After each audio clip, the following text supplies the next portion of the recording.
उत्तर प्रदेश के एक छोटे से गांव में रहने वाला 45 साल का रमेश अचानक रात को सीने में तेज दर्द के बाद गिर पड़ा। घर वाले उसे अस्पताल ले गए, लेकिन डॉक्टर ने नब्ज देखकर सिर्फ इतना कहा, अब ये नहीं रहा। रमेश की पत्नी चीखने लगी, बेटे रोने लगे, पूरा घर मातम में डूब गया। उसके शव को सफ़ेद चादर से ढक दिया गया। लेकिन असली डरावनी घटना तो अब शुरू हुई। रमेश बताता है कि जैसे ही उसकी सांस रुकी, उसे लगा उसका शरीर नीचे पड़ा है और वो खुद ऊपर हवा में तैर रहा है। कमरे में सब लोग रो रहे थे, लेकिन उसे कोई देख नहीं पा रहा था।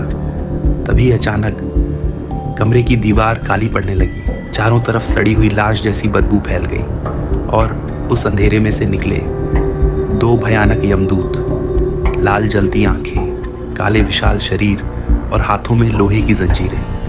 उन्होंने रमेश की आत्मा को पकड़ लिया। रमेश चीखा, मुझे छोड़ दो, मैंने क्या किया है? लेकिन यमदूत उसे घसीटते हुए अनेक अंधेरी सुरंग में ले जाने लगे, जहां सिर्फ चीखें थीं, आग थी और मौत थी।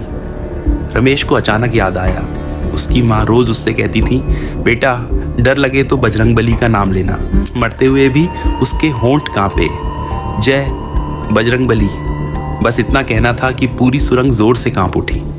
एक गगनभेदी गर्जना हुई और अगले ही पल तेज सिंदूरी प्रकाश के बीच विशाल गदा ले प्रकट हुए महाबली हनुमान। यमदूत डर के मारे पीछे हट गए।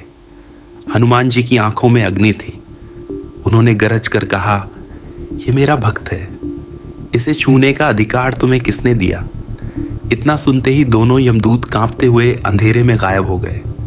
हनुमान जी ने रमेश की तरफ देखा और बोले, अभी तेरी मृत्यु नहीं लिखी, लौट जा। अगले ही सेकंड अस्पताल में सफेद चादर के नीचे पड़ा रमेश अचानक जोर से सांस लेकर उठ बैठा।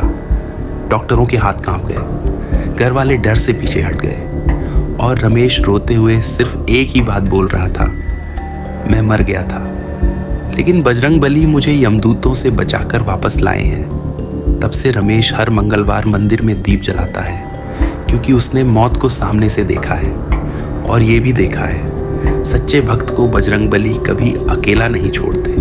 क्या आपको लगता है सच में हनुमान जी अपने भक्तों की रक्षा करते हैं? कमेंट में लिखो, जय बजरंगबली।